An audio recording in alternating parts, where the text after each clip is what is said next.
बेटा आज हमारा नया लेसन शुरू हो रहा है। Lesson number 7।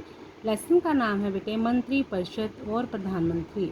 मंत्री परिषद को इंग्लिश में बोलते हैं बेटा काउंसिल ऑफ मिनिस्टर्स, और प्राइम मिनिस्टर प्रधानमंत्री को बोलते हैं। आज हमारा जो इन दोनों में से टॉपिक है वो है मंत्री परिषद। सबसे पहले हम करेंगे कि काउंसिल ऑफ मिनिस्टर जो है वो कैसे बनती है। देखिए बेटा, संविधान की जो धारा है ना 74, उसमें स्पेशली ये लिखा गया है कि राष्ट्रपति की सहायता के लिए और उसे सलाह देने के लिए, परामर्श देने के लिए एक मंत्री परिषद होगी, जिसका जो हेड है वो प्रधानमंत्री होगा, और राष्ट्रपति इस परिषद की सलाह के अनुसार ही अपना काम करेगा। मतलब मंत्री परिषद की प्रोविज़न हमारे संविधान में आर्टिकल 74 में ही की गई है। आगे है मंत्री परिषद की रचना। सबसे पहले मंत्री परिषद की रचना में हमने करना है कि प्रधानमंत्री की नियुक्ति कैसे होती है, क्योंकि पहले मुखिया चुना जाएगा, फिर आगे ही बाकी मंत्रियों की नियुक्ति होगी। मंत्री परिषद के निर्माण के लिए सबसे पहले प्रधानमंत्री की नियुक्ति करनी होती है, क्योंकि क्या लिखा गया है संविधान में कि राष्ट्रपति को सलाह देने के लिए एक मंत्री परिषद होगी, जिसका जो मुखिया है वो प्रधानमंत्री होगा। ये अभी हमने किया है ऊपर, ठीक है। प्रधानमंत्री की नियुक्ति करते समय राष्ट्रपति अपनी मर्जी का प्रयोग या अपनी इच्छा का प्रयोग नहीं कर सकता। वे केवल उसी व्यक्ति को प्रधानमंत्री बनाता है बेटे जिसे लोकसभा में बहुमत प्राप्त होता है। मतलब प्रधानमंत्री वही बनता है जिसे लोकसभा में बहुमत प्राप्त होता है। इसका मतलब ये है कि जब लोकसभा के चुनाव होते हैं तो जिस पार्टी को लोकसभा में सबसे ज़्यादा सीटें मिलती है ना, उसी पार्टी का जो नेता है वो हमारा प्राइम मिनिस्टर बनता है। लेकिन एक बात है बेटा, प्रधानमंत्री बनने वाले हर व्यक्ति के लिए ज़रूरी होता है कि वो संसद का सदस्य हो।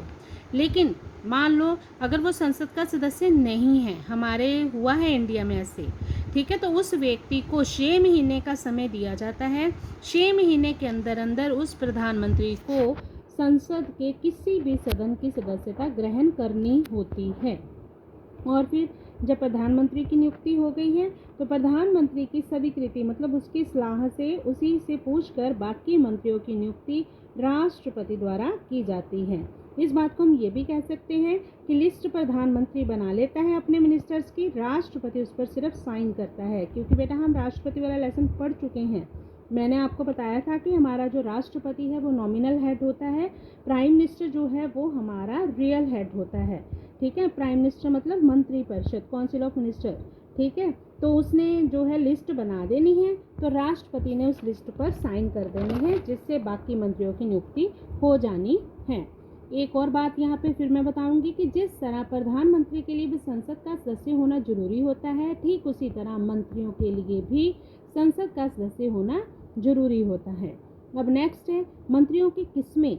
4 तरह के होते हैं बेटे मंत्री परिषद एक व्यापक संस्था है, बहुत बड़ी है, जिसमें 4 तरह के मंत्री होते हैं, जैसे कैबिनेट मिनिस्टर, राज्य मंत्री, उप मंत्री, संसदीय सचिव। जो मेन मिनिस्टर्स होते हैं वो कैबिनेट मिनिस्टर होते हैं, उच्च स्तर के मंत्री होते हैं। ये सभी जो प्रशासकीय विभाग होते हैं उनके स्वतंत्र मुखिया होते हैं, और आमतौर पर इनकी संख्या 20 या 25 तक होती है। लेकिन अगर सरकार किसी पार्टी को लगता है, शासक दल को लगता है कि उसे अपनी सहायता के लिए अधिक मंत्रियों की ज़रूरत है, तो इनकी संख्या 35 तक भी बढ़ाई जा सकती है। सबसे इम्पोर्टेंट कैबिनेट मिनिस्टर्स होते हैं। इन्हीं के कारण बेटे, इनकी इम्पोर्टेंस के कारण आज हम मंत्री परिषद को कैबिनेट भी कहने लगे हैं। सेकंड है राज्य मंत्री। ये कैबिनेट के सदस्य नहीं होते और ना ही कैबिनेट की बैठकों में भाग लेते हैं। ये राज्य मंत्री कैबिनेट मंत्रियों की सहायता के लिए चुने जाते हैं। और उप मंत्री कैबिनेट मंत्री और राज्य मंत्री दोनों की सहायता के लिए नियुक्त किए जाते हैं। फिर से वही बात कि किसी भी विभाग के इंचार्ज नहीं होते और ना ही ये मंत्रिमंडल की बैठकों में भाग लेते हैं। मतलब कैबिनेट मंत्रियों की सहायता राज्य मंत्रियों ने करनी है, राज्य मंत्री और कैबिनेट मंत्रियों की सहायता उप मंत्रियों ने करनी है।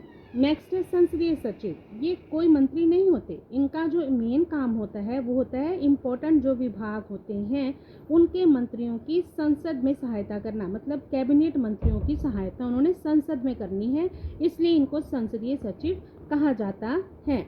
मंत्रियों का कार्यकाल कितना होता है? 5 वर्ष तक। लेकिन एक बात है, मंत्री तब तक अपने पद पर रहते हैं बेटे जब तक उन्हें लोकसभा में बहुमत का समर्थन प्राप्त होता है।